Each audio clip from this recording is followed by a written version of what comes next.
혹시 갓 구운 빵 냄새 좋아해요? 뭔지 알죠? 근데 언제부터 한국 사람들이 이렇게 빵을 많이 먹게 됐을까요? 그리고 빵 얘기하다가 갑자기인데 혹시 형제자매 있어요? 그러면 형제자매 중에 공부 잘하는 순서대로 돈도 잘 벌고 성공하고 뭐 이런다고 생각해요? 저는 오늘 주제인 이 브랜드, 대한민국에서 가장 빵집을 많이 내준 이기업 패밀리가 꼭 그렇지만은 않다는 걸 보여준 대표적인 사례라고 생각해요. 뭐 거의 드라마죠, 드라마. 그러면 한국에서 하루에 빵이 몇 개나 팔릴까요? 빵집은 전국에 몇 개나 있을까? 전국에서 가장 많은 빵집은 뭘까요? 오늘 주제인 이 기업에서 하는 파리바게뜨가 전국에 매장이 3,400개 정도 되고 하루에 빵을 약 400만 개 가까이 생산해요. 엄청 많이 팔리죠. 요새 뭐 배달로도 많이 팔리고. 그리고 참고로 여기서 만든 롤케이크 있는데 이게 2015년부터 19년까지 5년 동안 무려 1,200만 개나 팔려서 기네스북에 올랐어요. 세계에서 가장 많이 팔린 롤케이크인데 저도 엄청 먹었어요. 저는 개인적으로 그 건포도 뺀 버전을 좀 내줬으면 좋겠다는 생각이 드는데 아무튼 근데 이 빵집이 언제부터 장사가 잘 됐을까? 언제 처음 생겼을까? 왜 생겼을까?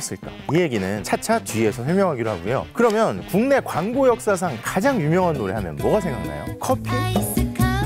사이버대학? 아니면 뭐 부동산 학원? 저는 아마 이 브랜드 CM송을 빼놓을 수 없을 거라고 생각해요. 찬바람이 싸늘하게 뭔지 알아? 몰라? 은짓 몰라? 따스하던 삼립오빵 몰라?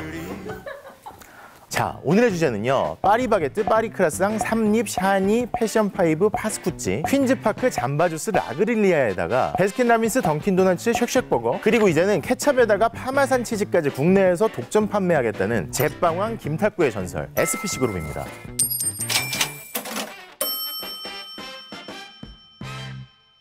자, 어떤 부자 부모님이요. 첫째한테 재산 대부분을 물려주면서 둘째한테는 그거의 10분의 1만 물려줬어요. 근데 둘째보다 첫째가 공부도 잘해. 뭐야 이거 둘째라고 차별해? 공부 덜 잘한다고 차별해? 뭐 이럴 수 있잖아요. 마음이 어땠겠어요? 마음이 아플 수 있지. 기분이 나쁠 수 있죠. 근데 이 기분, 마음, 심정 이런 거 말고 이 경우에 나중에 누가 더 잘 됐을까요? 누가 더 성공했을까요? 세속적으로. 자, 이 얘기를 하기 위해서는 먼저 지금 SPC그룹의 모태가 되는 동네 빵집 상미당 얘기로 거슬러 올라가 볼게요. 자, 일제강점기 황해도 옹진에 14살 허창성이라는 소년이 있었어요. 집이 어려워가지고 공부를 더 할 수는 없었고 공부를 더 할 수가 없으니까 일을 해야 될 거 아니에요? 근데 그때 단괴 귀할 때잖아요? 그래서 막 귀한 손님들 오면 부잣집에서 설탕물 같은 거를 막 손님한테 내주고 뭐 이럴 때니까. 근데 동네 빵집에서 사람을 구하는 거예요. 그래서 빵집에서 일하기 시작합니다. 이게 또 좋은 점이 뭐가 있었냐면 단 거 귀한데 그것도 볼 수 있고 맛도 볼 수 있고 또 빵집이 되게 품이 많이 들어요. 생각해봐요. 막 반죽해가지고 새벽부터 막 굽고 그거 팔고 하려면 하루 종일 거의 일해야 되거든요. 그래서인지 빵집에서 숙식을 당시에 제공했었대요. 얼마나 좋아요. 귀한 빵 만드는 기술도 배우고 숙식도 제공해주고 그쵸? 단팥빵, 소보루빵, 크림빵 등등 이렇게 어렸을 때부터 일해가지고 기술을 익힌 허창성이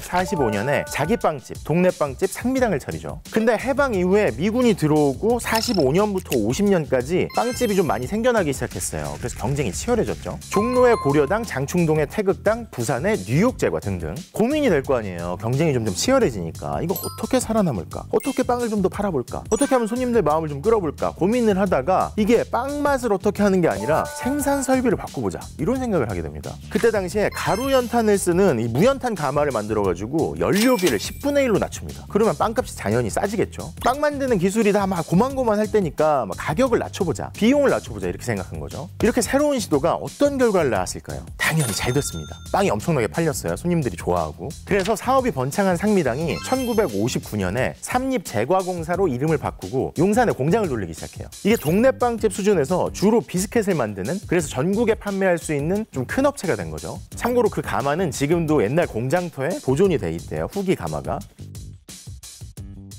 자, 그렇게 동네 빵집 주인에서 사장님이 된 허창성이 1964년 도쿄올림픽을 참관하러 갑니다. 지금이야 뭐 사정이 좀 다르지만요. 당시에는 우리보다 조금 더 잘 사는 나라, 많이 잘 사는 나라에 가서 뭔가 하나 보고 오면 그게 굉장한 사회적인, 경제적인 이익으로 연결될 때였거든요. 한국이 워낙 못 살고 좀 어려우니까. 그렇죠? 그렇게 해외 나가는 것 자체가 되게 어렵고 큰 기회이기도 했는데 일본에 간 허창성이 일본의 빵 맛을 보고 일본의 빵 제조 시설을 막 보다가 충격을 받습니다. 야, 이거 우리가 구멍가게 시키였구나. 우리도 시설을 좀 대비해야겠다. 이런 생각을 하게 되죠. 그래서 기술자를 초빙해가지고 빵 만드는 설비를 바꾸고 공정을 새로 만들고 이렇게 해서 회심의 신제품을 내놨으니 그게 바로 지금도 판매하는 삼립 크림빵입니다. 국내 최초로 자동화된 설비에서 만들어서 비닐 포장을 한 빵이었어요. 그때 당시 한 개에 10원이었는데 통계청 들어가서 확인해 보니까 지금 가치로 해서 한 400원 정도 된대요. 아줌마, 삼립빵을 하세요.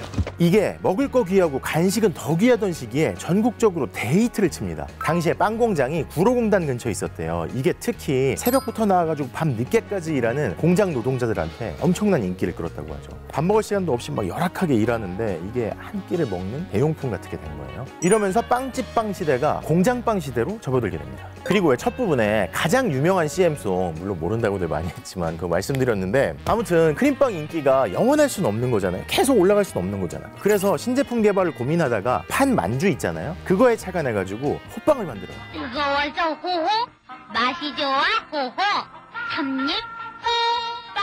이게 또 개발하고 나서 기다려요. 왜냐면 겨울에 호빵을 먹어야 되니까. 겨울까지 기다려서 1971년 10월에 삼립 호빵이 출시됩니다. 근데 호빵 먹어보신 분들 아시겠지만 호빵이 찌고 나서 금방 엄청 딱딱해지잖아요. 그리고 경쟁자들도 만들기가 그렇게 안 어려웠을 거 아니에요. 그래서 삼립이 어떻게 했느냐, 옛날에도 왜 가마 만들어가지고 생산비를 낮췄다고 했잖아요. 이번에는 호빵통을 만듭니다. 겉이 투명해가지고 안이 들여다 보이고 먹고 싶게 만드는 거죠. 그리고 냄새도 나고 거기다가 막 수증기가 올라와가지고 호빵을 계속 촉촉하게 보관할 수 있는, 이걸 소매점에 배포해요. 삼립이 호빵을 내놨는데 경쟁자들이 나오고, 그러니까 호빵 전용 찜통을 내놓고, 이러면서 점점 호빵하면 삼립이다, 이게 굳어지게 됐죠. 작년까지 삼립 호빵 누적 판매량이 얼마나 될까요? 무려 60억 개나 팔렸습니다. 근데 말이에요, 기술이 변하면 세상도 바뀌는 법이죠. 나폴레옹도 뭐 신은 좋은 대포를 가진 쪽의 편이다, 뭐 이런 얘기 했잖아요. 자, 처음에 허창성이 소년이던 시절에는요, 제과제빵 기술 자체가 귀하니까 동네 빵집 기술이 다 있으면 웬만하면 다 웬만큼 잘 됐대요. 근데 이렇게 고만고만한 제빵 기술이 일하고 배우면서 점점 퍼졌을 거 아니에요. 그러니까 공장빵의 시대가 다시 왔고, 빵을 저렴한 가격에 대량 생산할 수 있는 업체가 승기를 잡은 거죠. 근데 또 선진 제과제빵의 노하우가 사람들이 막 해외 같은 데 다니면서 점점 들어왔을 거 아니에요. 그러면서 다시 동네 빵집의 시대가 옵니다. 막 소득이 점점 높아지고 입맛도 고급화되면 당연히 동네 빵집 잘 만드는 데 찾을 거 아니에요. 찍어낸 듯한 맛을 찾는 게 아니라. 그래서 동네 빵집, 공장빵, 다시 동네 빵집, 이렇게 돌고 도니까 허창성 사장이 고민에 빠졌을 거 아니에요. 그래서 1973년 명동에 케이크, 고급빵이잖아요. 이걸 만드는 걸 직접 볼 수 있고, 지금은 뭐 한국 빵집에 이게 스타일이 됐지만 당시에는 생소했던 셀프 서비스를 처음 도입한 샤니의 집을 세워요. 공장빵만으로는 안 되겠다. 그래서 고급스러운 빵집을 하나 더 차린 거죠. 근데 또 세상이 변하니까 이 고급 빵집의 빵을 어떻게 좀 대중화시킬 수 없을까 고민한 거죠. 그래서 1976년에 밀가루, 계란을 더 넣은, 카스테라 사이에 크림을 넣은 고급빵을 대중화시킨 보름달을 출시합니다.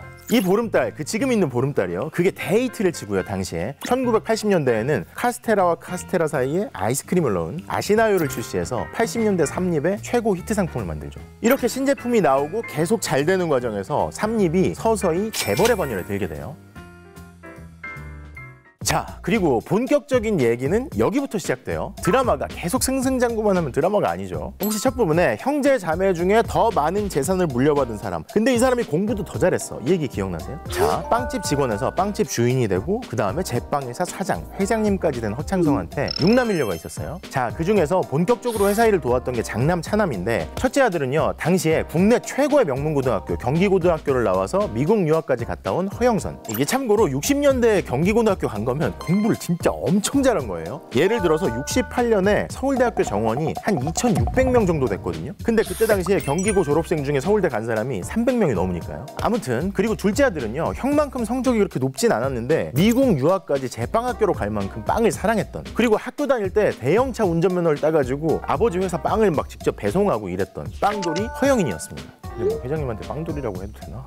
아무튼 뭐 요즘 말로 하면 빵돌인 거죠. 근데 이 두 아들 중에요, 살아서도 빵을 만들고 죽어서도 빵을 만들겠다던 아버지가 누구한테 자기 가업을 잊게 했을까요? 장남이었습니다. 공부를 더 잘했던. 그리고 둘째 아들한테는요, 첫째 아들의 물려준 몫의 10분의 1 정도밖에 안 되는 공장 하나밖에 없는 샤니를 물려줬어요. 생각해보세요. 빵을 제일 좋아하고 유학 가서도 빵 공부하고 막 참으면서 아버지 빵 직접 배송하고 이랬던 둘째의 마음이 어땠겠어요? 아니, 공부는 몰라도 빵 하면 난데 내가 더 형보다 잘할 수 있는데, 이렇게 생각했을 거 아니에요. 근데 어떻게 방법이 없잖아. 아버지가 두 눈을 시퍼렇게 뜨고 살아계시는데, 그렇죠? 그리고 이후에 형제의 행보가 엇갈렸습니다. 어떻게 엇갈렸느냐, 1992년에 나온 한 기사를 살펴보면요, 지난해 베이커리 업체의 판매 신장률이 전년 대비 20% 정도였는데 양산제 빵업체의 판매 신장률은 7.5%에 그쳤다. 서울올림픽 전후로 해가지고 사람들의 소득이 점점 높아지고 생활 수준이 올라가면서 다시 공장빵의 시대에서 빵집빵의 시대가 도래한 거예요. 뭐 옛날에 그런 얘기도 했었거든요. 뭐 제과점 빵이랑 다르게 슈퍼에서 파는 빵은 좀 뭐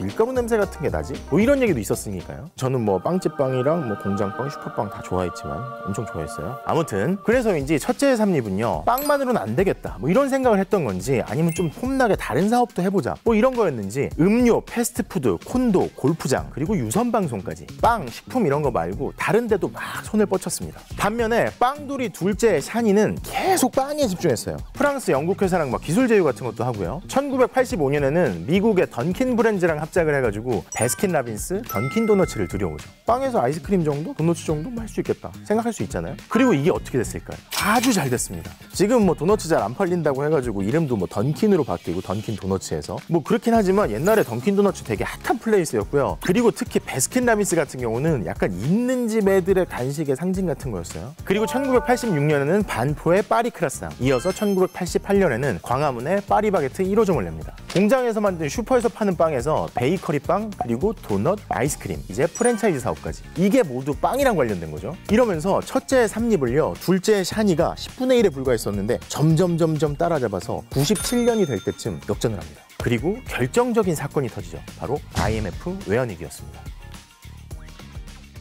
생각해보세요. 나라가 망하게 생기고 막 실직자가 막 길에 막 쏟아지고 하는데 골프장, 리조트 이게 잘 될 리가 없잖아요. 그걸 삼립이 바로 하고 있었던 거였고요. 근데 또 반면에 실직을 하면 월급쟁이들이 그만뒀으니까 뭔가 할 게 필요하잖아요. 요새도 그런 말 있잖아요. 월급쟁이의 끝은 치킨집 같은 프랜차이즈다. 뭐 프랜차이즈도 아무나 할 수 있는 건 아니지만요. 돈도 많이 들고. 아무튼 당시에 IMF 외환위기로 실직자가 쏟아지고 그 사람들한테 프랜차이즈 파리바게트가 어떤 하나의 대안이 될 수 있었겠죠. 이렇게 형과 동생의 행보가 점점 엇갈리던 1997년 5월에 삼립이 부도가 납니다. 삼립식품이 자금난으로 끝내 부도를 내고 법정 관리를 신청했습니다. 법정 관리 중에 공전의 히트작이죠. 국내 최초의 캐릭터 빵이라는 국진이 빵을 내놔서 이게 엄청 팔렸는데 그래도 전세를 뒤집기에는 역부족이었어요. IMF 때 식품이 부도 직전에 부도 국진이 빵 하루에 100만 개씩 나갔지. 맞아요. 반면에 샤니는 달랐죠. 파리바게트 잘 되고 베라, 던킨 다 잘 되고. 그리고 출발점이었던 공장빵이 잘 안 됐느냐? 아닙니다. 형네 회사 삼립에서 국진이 빵을 내놨었잖아요. 몇 달 뒤에 샤니에서 포켓몬빵을 내놓습니다.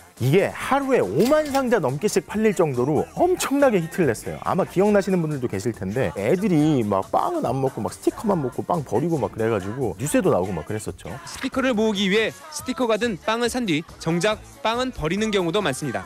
이게 뭐 지금으로 따지면 스타벅스 이프리퀀시 같은 거의 뭐 원조라고 해야 되나? 그리고 대망의 2002년 동생의 샤니가 형이 했던 삼립을 인수합니다. 출발점에서는 훨씬 작게 시작했었는데 결승점에 먼저 도달한 거죠. 뒷사람은 크게 시작했는데 오지도 못하고. 그리고 이렇게 대역전극을 이뤄낸 샤니의 허영인 회장, 둘째 아들이죠. 당시에 아버지가 지병이 악화돼서 병상에 누워 계셨는데 아버지가 그러는 거예요. 아, 새하얀 버터크림. 옛날에 내가 만들었던 그 크림빵이 다시 먹고 싶구나. 그렇게 말씀하신 아버지한테 처음에 받은 건 상대적으로 적었지만 이걸 잘 키워내서 진정한 후계자가 된 빵돌이 둘째 아들이 그 병상에 계신 아버지한테 크림빵을 다시 생산해서 바칩니다. 그리고 그 크림빵을 맛본 아버지는 곧 세상을 떠나죠. 그렇게 단종됐다가 재생산된 크림빵이요, 지금도 뭐 하루에 10만 개, 15만 개씩 팔리면서 또다시 히트를 쳤죠. 이후에 2004년에는 이 회사들이 모여서 SPC 그룹이 출범되고요. 그러면서 중국의 파리바게트가 진출하고 베트남에 진출하고 심지어 프랑스 파리에까지 진출했죠. 또 외식사업, 뭐 이걸 기반으로 한 유통사업도 잘하고 있는데요. 특히 2016년에 강남 1호점을 낸 쉑쉑버거는요, 아마 기억나시는 분들도 계실 텐데 뭐 개장할 때부터 열기가 엄청났죠. 뭐 사람들 줄 서고. 지금도요, 전 세계 쉑쉑버거 매장 중에서 가장 높은 매출을 올리는 데가 강남 1호점이랍니다. 그리고 이제는 뭐 크래프트 하인즈랑 계약을 맺어가지고 국내에서 케찹, 마요네즈 뭐 이런 것까지 해보겠다는 거죠. 근데 그 사이에 여러 가지 문제들도 있었어요. 가장 말이 많았던 게 고용 문제, 그리고 가맹점 문제였죠. 워낙 빵 만드는데 사람들이 많이 필요하잖아요. 근데 이 사람들 제대로 고용해라, 임금 제대로 줘라, 뭐 이런 얘기를 들으면서 지난주에는 자회사에 직접 고용하고 임금도 올리겠다, 뭐 이런 발표를 했고요. 또 가맹점도 워낙 많은데 프랜차이즈 본사가 가맹점들한테 때때로 갑질을 한다, 이런 얘기도 계속 불거지고요. 뭐 이런 문제뿐 뿐만이 아니죠. 크리스마스 대목을 앞두고요. 왜냐면 케이크 엄청 팔리니까. 결국에는 경쟁업체 가맹점 사장의 소행으로 밝혀졌었는데 왜 식빵에다가 쥐를 일부러 넣어가지고 쥐가 나왔다. 쥐식빵 사건 같은 것도 있었잖아요. 가지 많은 나무에 뭐 바람 잘 날이 없다. 이런 말이 여기도 적용될 수 있는 것 같아요. 아무튼 이때 매출에 큰 타격을 입기도 했고요. 또 빵이고 음식이고 음료고 뭐 배달은 잘 됐는데 외식 사업 자체가 옛날 같지는 않다. 뭐 이런 얘기도 듣고 있죠. 또 뭐 한편으로는 동네 빵집을 다 죽이는 거 아니냐 이런 얘기도 듣고 또 한편으로는 동네 빵집의 맛의 수준이 막 올라왔는데 파리바게뜨 맛은 예전 같지가 않다. 뭐 이런 얘기도 듣고요. 자, 아무튼 SPC 그룹의 앞날은 어떻게 될까요? 설탕과 밀가루를 직접 생산하지 않고도 지켜온 업계 1위 자리는 언제까지 지켜낼 수 있을까요? 빵으로 재벌이 된 창업자 1세 시대, 그리고 빵으로 아버지와 세상의 인정을 받아서 그룹을 키워냈고 빵을 너무 잘 알아서 직원들을 피곤하게까지 만든다는 2세 시대, 그리고 앞으로 이어질 걸로 보이는 3세 시대에도 제빵왕 타이틀을 유지할 수 있을까요?